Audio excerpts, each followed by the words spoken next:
Being weird, that's okay.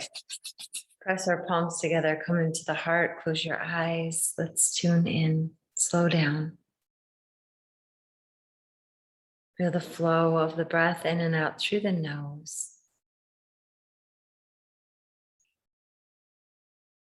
Feeling the flow of information as you take it in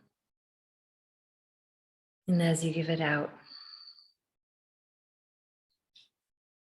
Allowing yourself to settle, come into the center, come into your heart,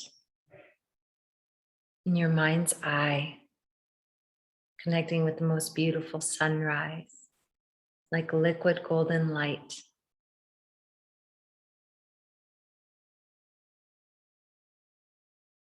Practice taking in all of that light. Practice expanding your awareness in all directions, seeing the light in all directions. Using your breath, draw the light into your heart center. Hold the breath and the light at your heart, allow it to expand. And as you exhale, send the light through the crown, clear out your space. Like sparkly golden light, inhaling into the heart, hold the breath. Suspend the breath, see and feel the light in your heart center getting bigger. And as you exhale, send the light through the crown like a fountain, clear it out. Inhaling the light of the sun one more time into the heart center. Suspend the breath and the light at your heart. See that little mini sun getting bigger and bigger in your whole being, beyond your physical body. And as you exhale, send the light through the crown. Just taking a few breaths in this beautiful, clear space.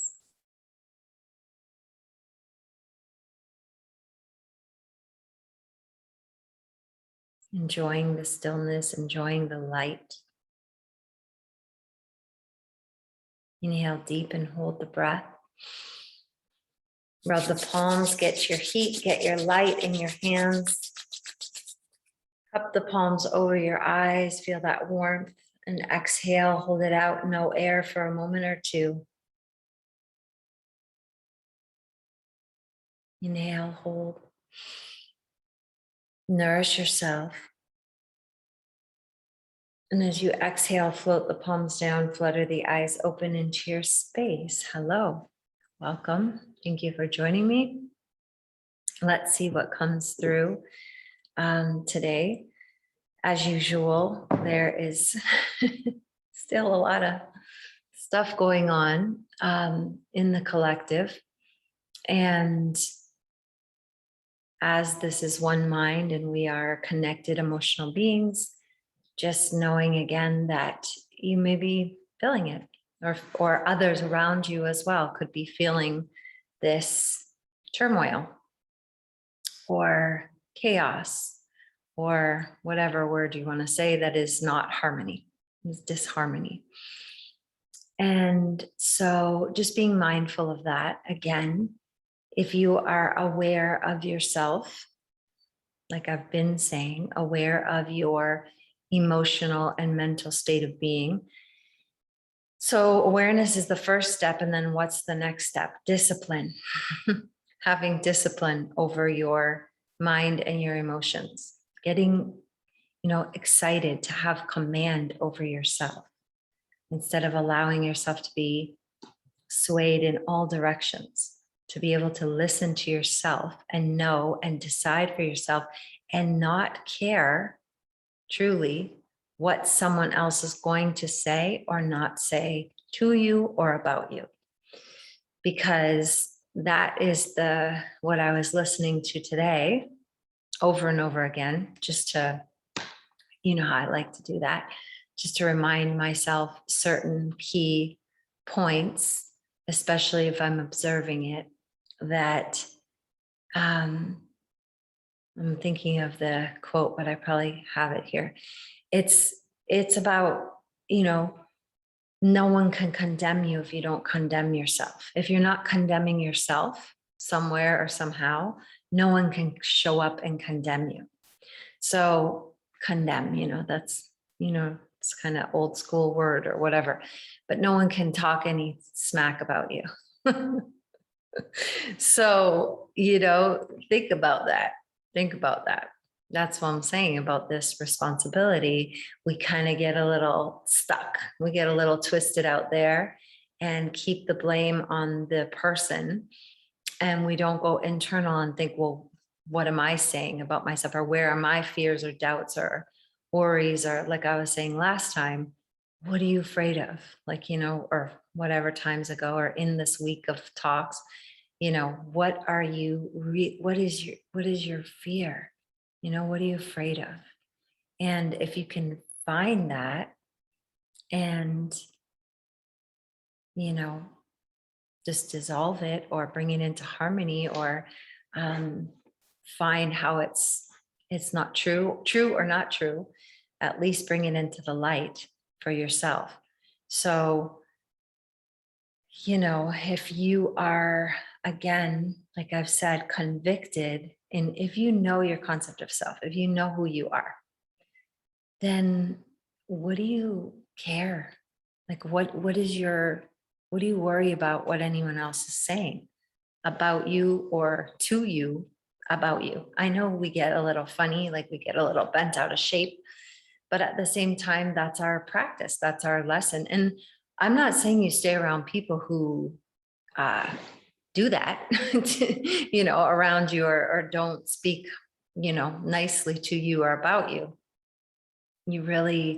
But that's again within you. If you are speaking lovingly or you're thinking lovingly about yourself, because there's a few factors involved here. Because remember, truly it all comes down to self, like it is the concept of self. And if you are having some kind of criticism of yourself within, that leaves the door open or has the platform there for them to stand on and start saying the same kind of things to you or similar, or whatever. But the other part is, again, remember the story that you have about them too, the practice story and the gathered evidence that you have, and if we're willing to change that or not. And like I've said so many times, if you are in integrity with yourself and you have shifted it, and you notice that they're still kind of showing up in that same way. I'm not saying you just keep doing it and doing it. I mean, you can take some space and do it, but truly do it. But what I also find is a lot of people, I mean, we got a lot of stuff we're focusing on. Sometimes you don't want to take some time to revise the person or the story or change it over. I would suggest do it anyways, even if it's just a little bit. And if they continue to show up in that way and you decide that that's just not for me. But when you do that, when you can make that decision in integrity, it's not emotional. You're not doing it like, I got to get them out of here. Like, I don't want them in my life. I can't have them around me. Like, it's not like that. It's just, oh, that's not aligned. And I've probably said this before. It sounds familiar to me, but because it's my observation from my own experience and also watching others, and, just changing. You're just evolving yourself and your level of consciousness and your awareness and your understanding of yourself, your understanding of the world. And it's just sometimes, it just doesn't line up anymore. And that's okay.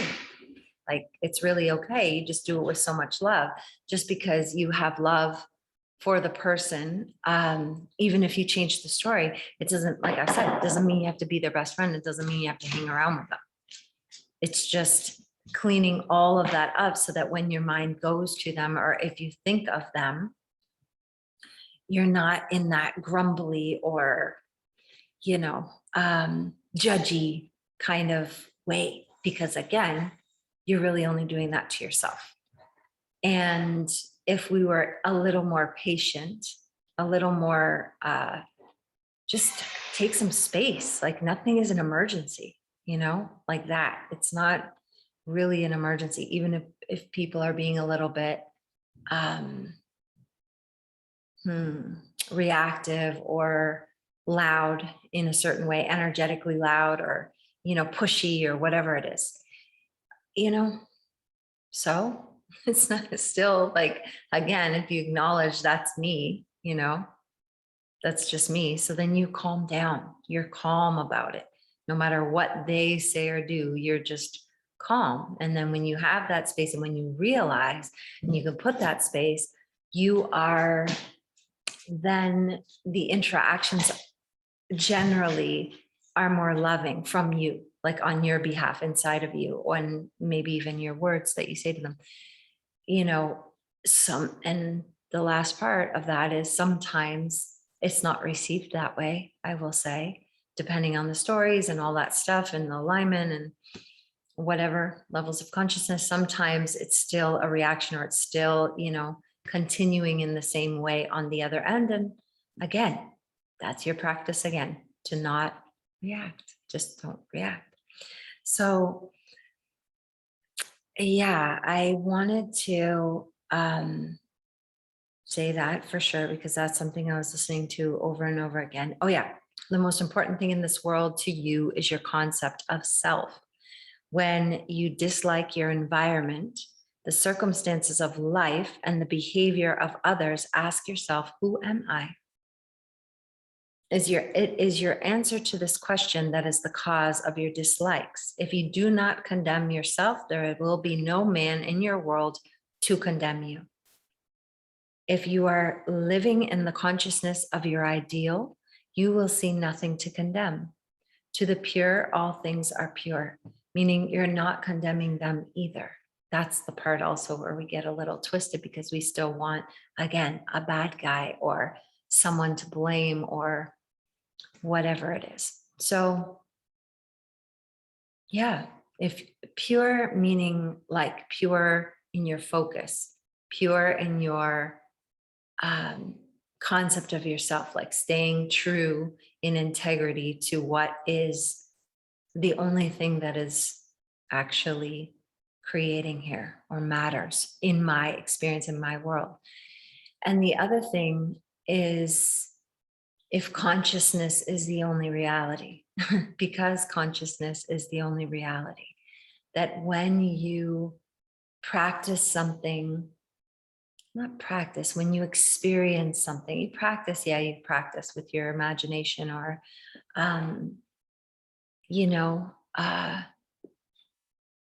seeing it, feeling it, embodying it. When you practice in your consciousness, or feel it in your consciousness, if and because consciousness is the only reality, it's already done. That's the part where we don't get it, that we still, because the allure of this physical reality, of this 3D reality, of this material reality is where, again, we've had our focus and thinking that this is the real reality, and imagination or whatever is the imaginary reality. And technically that is true, not that this is the real reality, this is the material reality, but where does it stem from? The imagination or consciousness. So if this is the shadow, this is emanating out of consciousness, then if you can be disciplined and practice, it really is a practice, to practice feeling it real, or practice with your inner vision. Some people have a hard time seeing, but also in this chapter that I was listening to in How to Manifest Your Desires, chapter 4, it's called Consciousness is the Only Reality. I'm pretty sure that's the title of the chapter.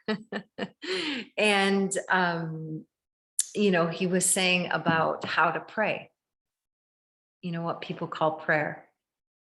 And some people would call it maybe manifestation or visualization or meditation or whatever that is. Whatever word, it doesn't matter. What it means is you are going to shut off your senses to this material world and focus on the unseen or imaginary world, and work on your your capabilities, your mental flexibility, your imagination, your inner vision, all of that stuff. You're going to work on making it real or feeling it real or seeing it real. It's a different kind of real, though. It's not exactly the same as this. So when people expect that they're going to see it like what we're seeing everything here, that isn't exactly it. I would say it's different for everybody. And I would also say that if you think you're doing it, you're doing it. And there is no wrong. You know, people are like, I don't know if I'm doing it right, but there is no right. It's just you getting better and better and better at it. That's it. More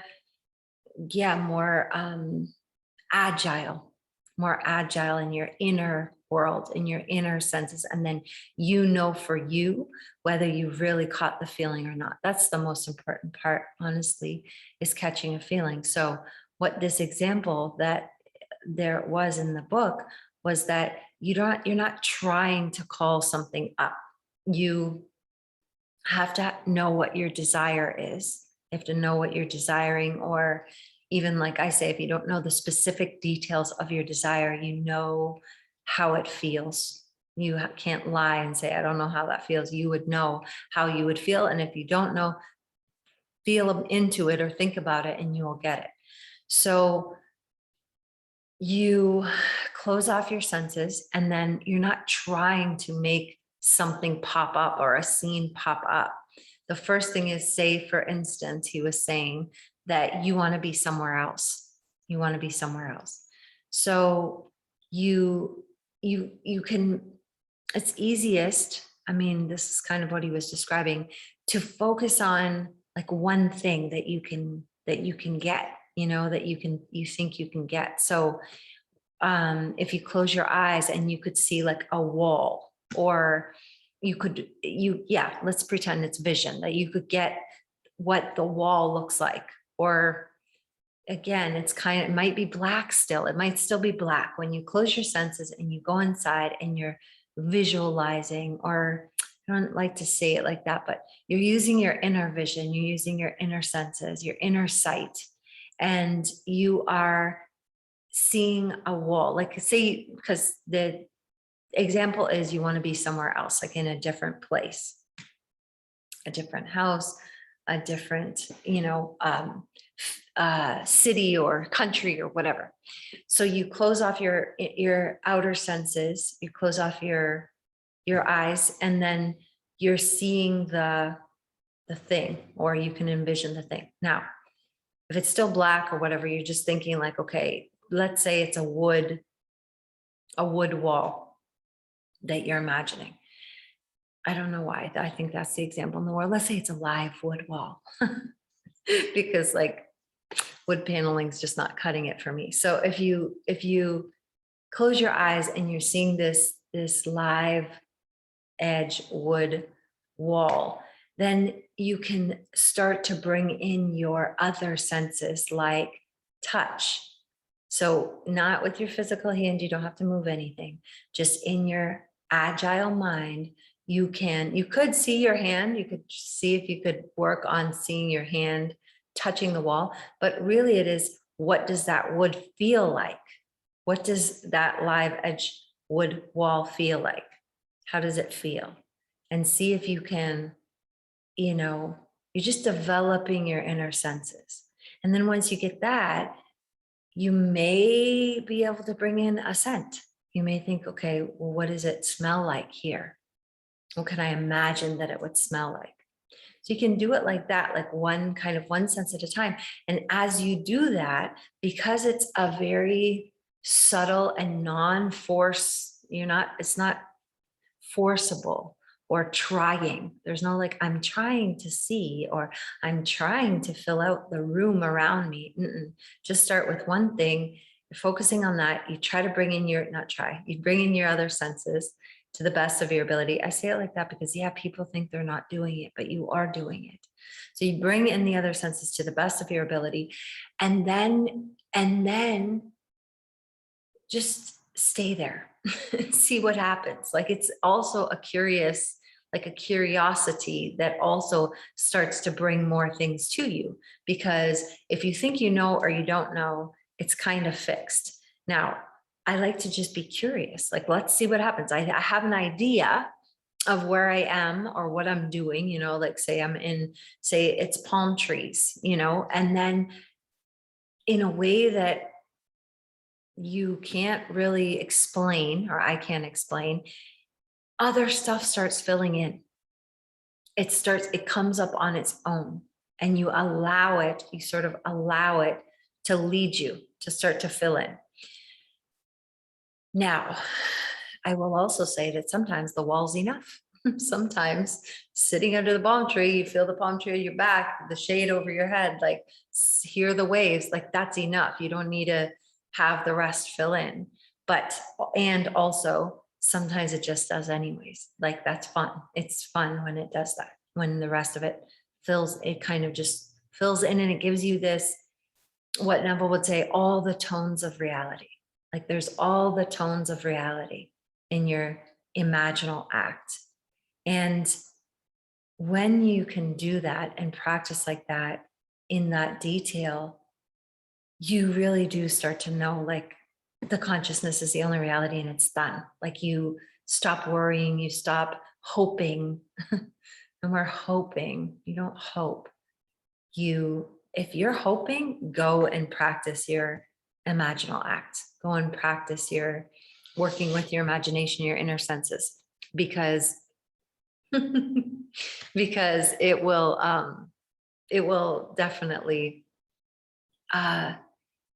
change your hope. Once you can catch the feeling, like, that's it. But also, I just think from my own experience too, like I was listening to this book today, and I looked at some of my bookmarks. I've been bookmarking since 2018. And so 3 years on this book, and some of them are in the same places. Like I was like, oh yeah, right, this again, but I didn't know I had done it before. So until I looked at my bookmarks. And so what I'm saying is it's okay. Like it's okay. This is the process, as I've mentioned before, is there's a lot of gathering. There's a lot of like, listening, or just gathering information. And what we really need to balance that out with and do even more is the application, is the practice of it. Gather a little bit of information. It's the exact same information as all the other informations. So we don't need more informations, and then do it.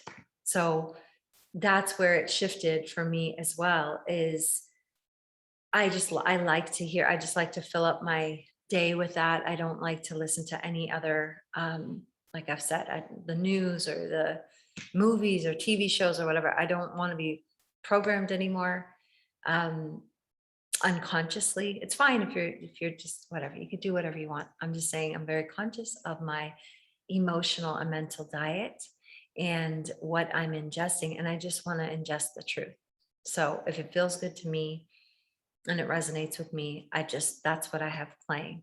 So however, I also apply. Like once I started applying even more and not thinking like I just need one more, lecture or one more way to do it. Not to say that I was putting it off by that, but I was saying that you can fill up your time, with a lot of information, a lot of books, a lot of lectures, a lot of whatever it is, in just consuming stuff all the time. And so when I started getting more quiet and taking more pause and practicing more space and less reaction and application, then I really started seeing things shift way faster, like instantaneously or just fast, because I knew what I was doing. Then, like I've said before, you can't deny it. You know what you did.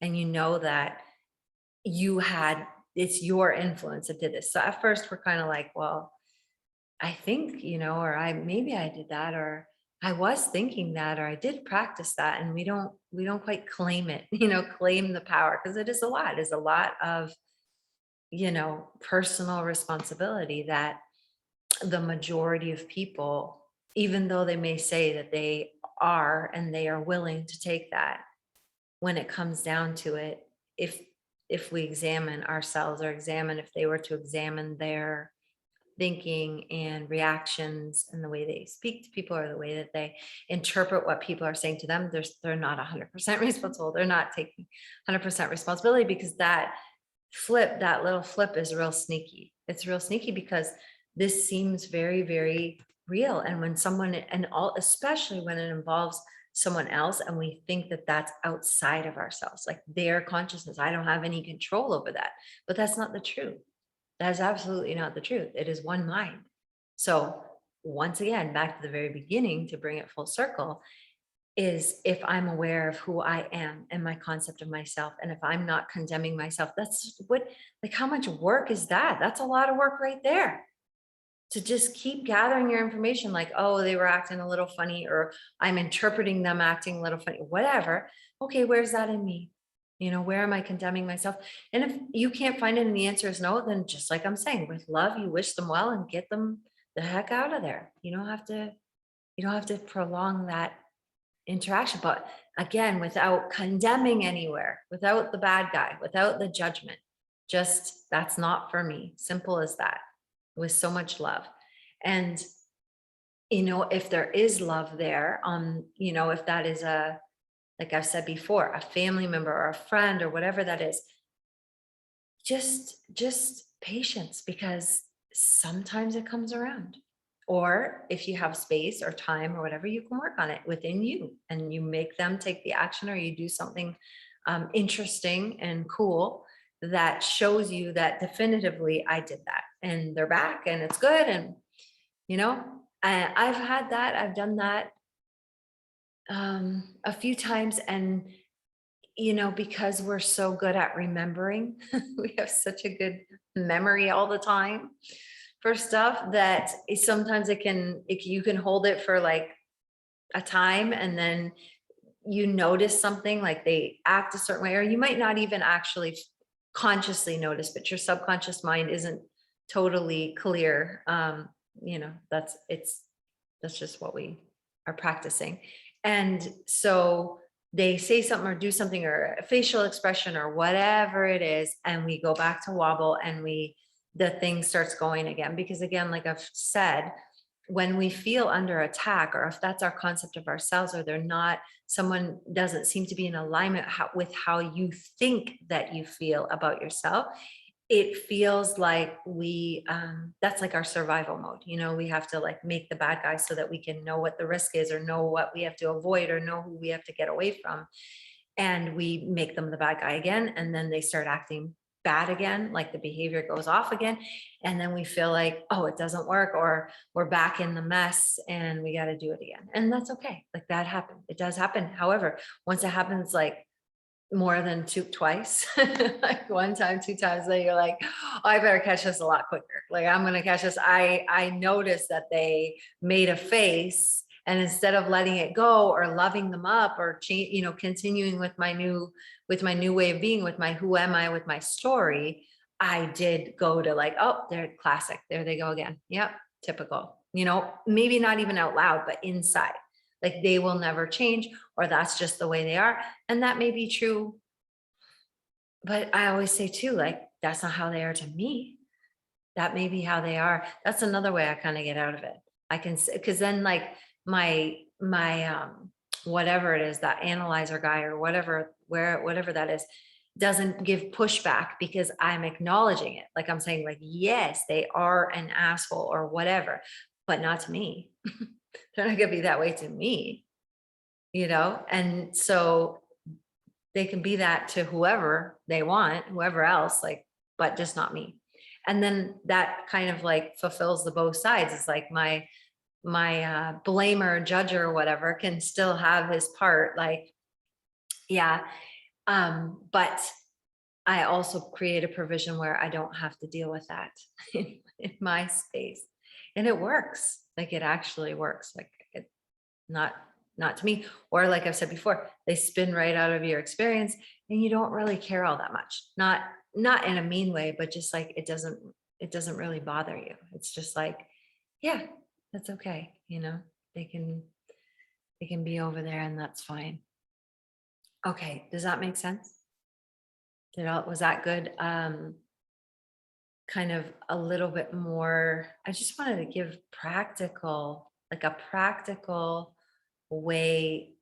Like I'm sure I've talked about it before, but again, we hear new things all the time. We've been practicing a while, so then you can come back to sort of review your practice. Review, how do I how do I pray, or how do I manifest, or how do I sit in that space? I'm going to just go over what I do again. And so these are practical, like a practical application of how to do it, how to start. And if you find one thing and then expand it out from there, and then not try to force a big scene or whatever, just see if you can allow it, take your time and allow it to fill in or not, but not think that any of that is wrong. Just really catching whatever feeling it is you can. And then anytime your mind, then from there, once you practice that enough, you can have a session, 2 sessions, 3 times a day. Once you practice that enough with your eyes open, whenever your mind goes to it, you can relax yourself because it's done. You say, oh no, I was there. Like, yes, I was there. I am there. In my consciousness, I'm there. So this is the shadow world. So the after effects. So it is out picturing, it's gathering all the components to out picture in the way that I already have felt, have seen, have experienced. That's it. And then that, I feel, also just knowing all of that and practicing with all of that also relaxes you. Like, to not be so like, like it's final and I got to do it and it's a deadline and whatever that is. Just chill out. Just chill out. Practice with ease. Catch that one thing. And then when you're not putting yourself under some kind of pressure, because a lot of people will say to me, like, I've been, imagining that and then it didn't happen, or it hasn't happened yet, or whatever that is. And so then unconsciously, or maybe consciously also, you're putting yourself under a little pressure, like a little bit of it starts feeling a little bit like you're trying too hard.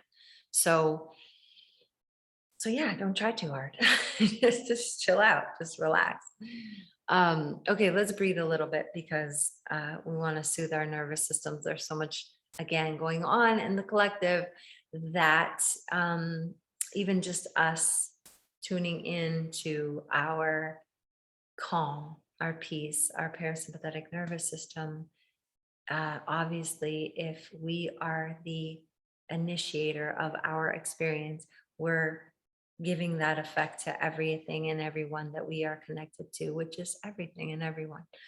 So let's stretch first, because that's a good one. So we'll inhale into our chest and hold the breath.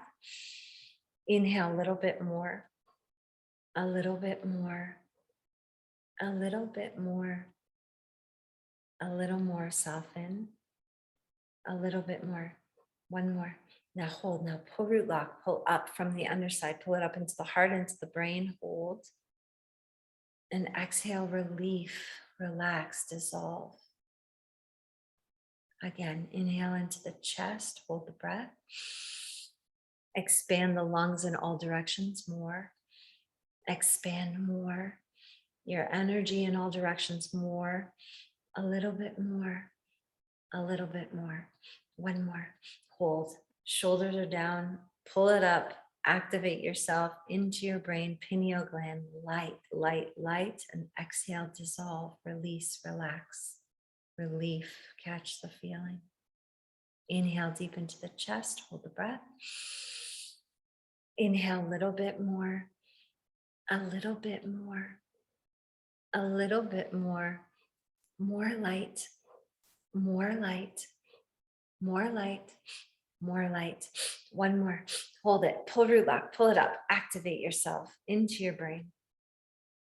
And exhale gracefully. Relief. Relax. Release. Close your eyes for a moment.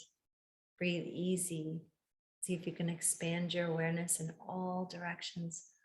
harmonize. Just even if you don't know how to do it, what to do, just thinking and feeling harmony. I'm harmonizing my entire existence, everything that was, everything that is, and everything that will be. Perfect harmony, love, filled with so much love, infinite love.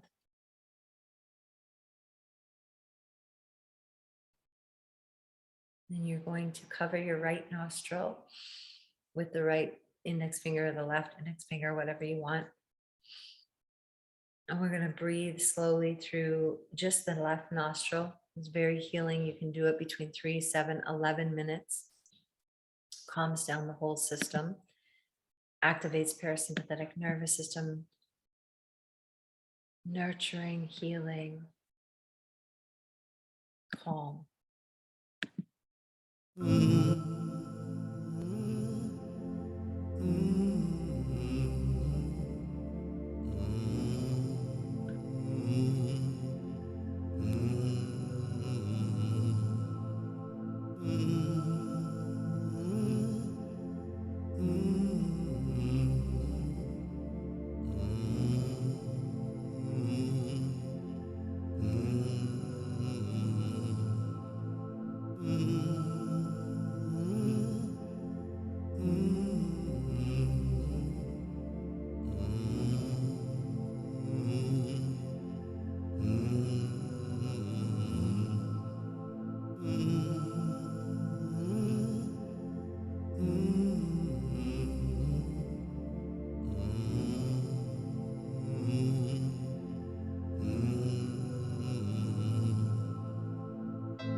Release your hand from your nostril and breathe through both sides slowly. Hold for a moment and exhale. Just return to an easy breath. Feel the effect of that breath on your entire being. Feel the calm, quiet clarity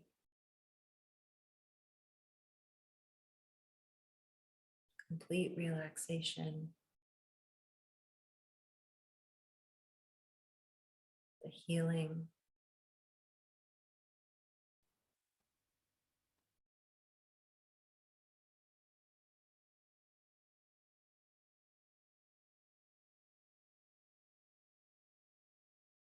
Feeling yourself expand again in all directions.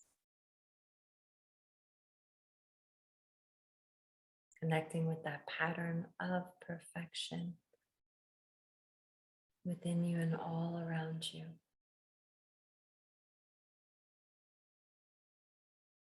Harmony, perfection, beauty, radiance, light.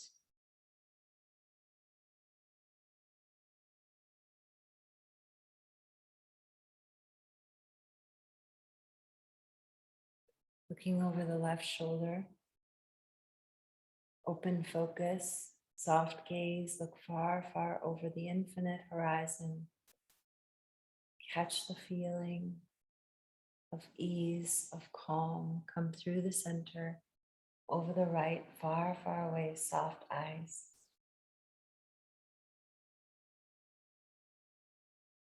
Easy breath, come center, look up, infinite blue sky. Bring in the peace and the faith. Come down, tuck your chin in. Drink that light in through the nape of your neck.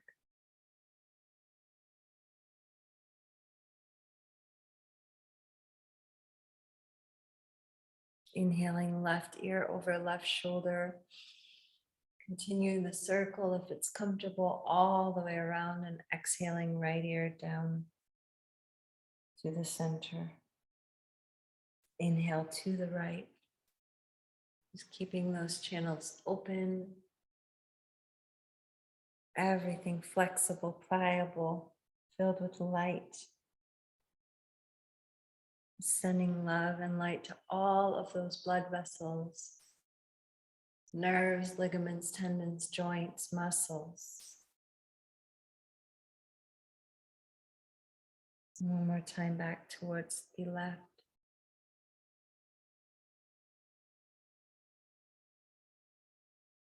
And coming back to center quiet for a moment. Just feeling the effects of that small intention, small effort of directing your breath.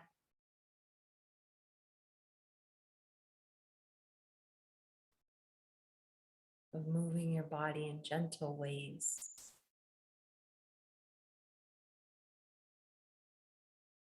Of changing your gaze, your perspective. How easy it is to shift. How easy it is to remember harmony and perfection and calm. Who am I? Remembering who you are.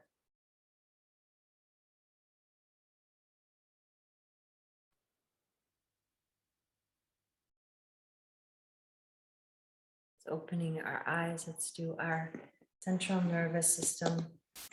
Suck the tongue up to the roof of your mouth. Stretch that ligament there. Look at the tip of your nose.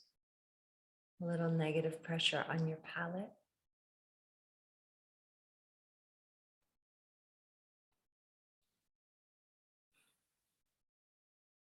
Licking that off, just follow the saliva, stick out your tongue as far as you can.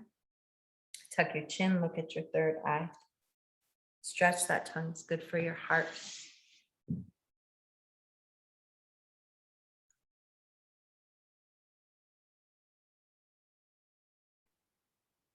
Good, coming back to the center, shutting off our senses a little bit, fingertips together, plug your nose, look up, inhale. Puff the cheeks, tip the chin, pinky to the sternum.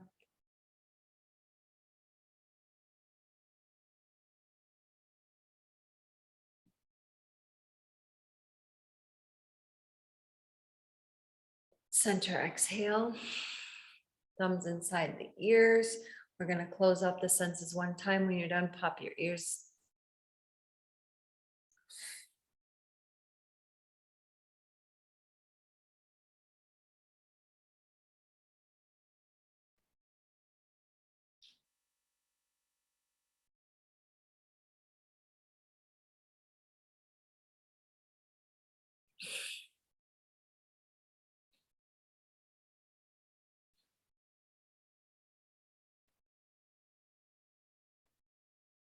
When you're done just sitting quietly again, just noticing the effects. Feel how you're feeling. Notice your thoughts. Notice any emotional waves. Calm. Feel like your infinite ocean of love is calm. Bringing all of your fingertips together like a little, I don't know what, pyramid. It's like you're plugging yourself into yourself. This is called Tattva Mudra. Like all of your senses, all of your feelers, just plugging back into you. You bring it in front of your heart or your solar plexus.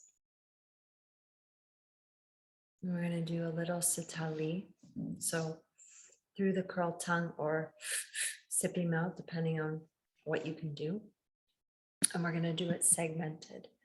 So we're going to inhale 4 sips.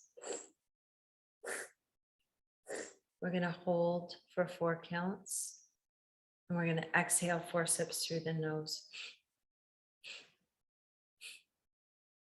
And we inhale. We hold. We exhale nose. And again, let me get us a beat that will work.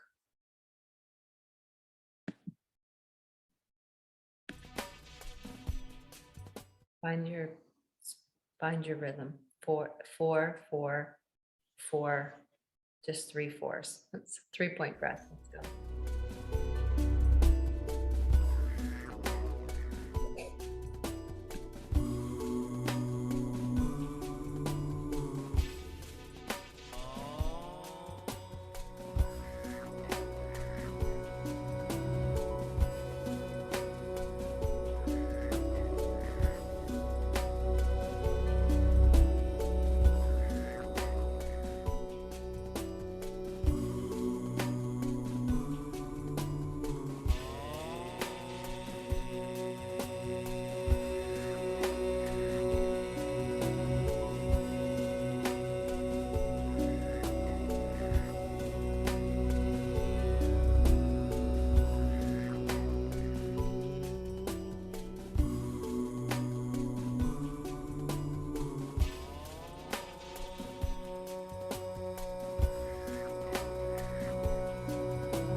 Inhale one more long breath through the tongue or sippy mouth. Pull the tongue, swallow, hold. Exhale nose. Hold it out, no air for a moment or 2. Inhale nose. Hold.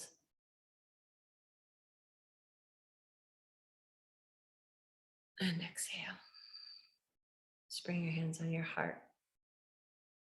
easy breath, just again, noticing what you notice, feeling the effects of your rhythm, your coherence, your harmony, your perfection.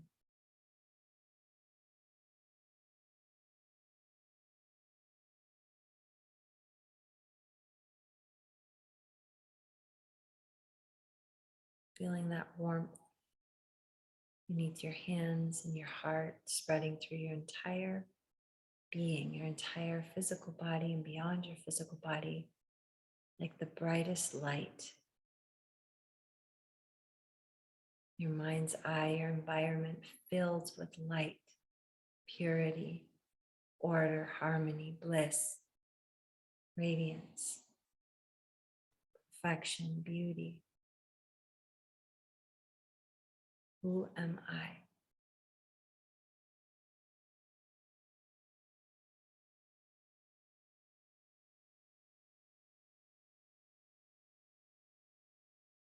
Bring your hands to prayer. Inhale to begin. Love before me, love behind me, love at my left, love at my right, love above me, love below me, love in me, love in my surroundings, love to all, love to the universe. Inhale.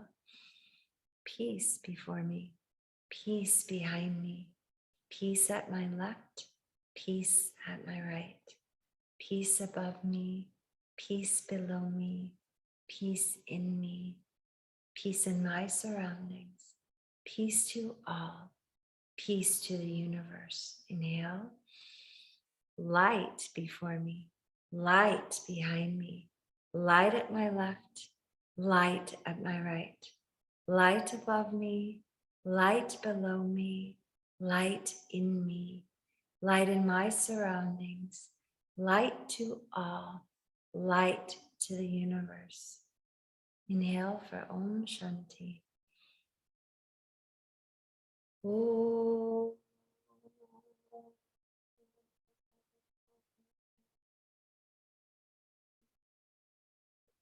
Shanti, Shanti, Shanti. Thank you. Have a beautiful evening.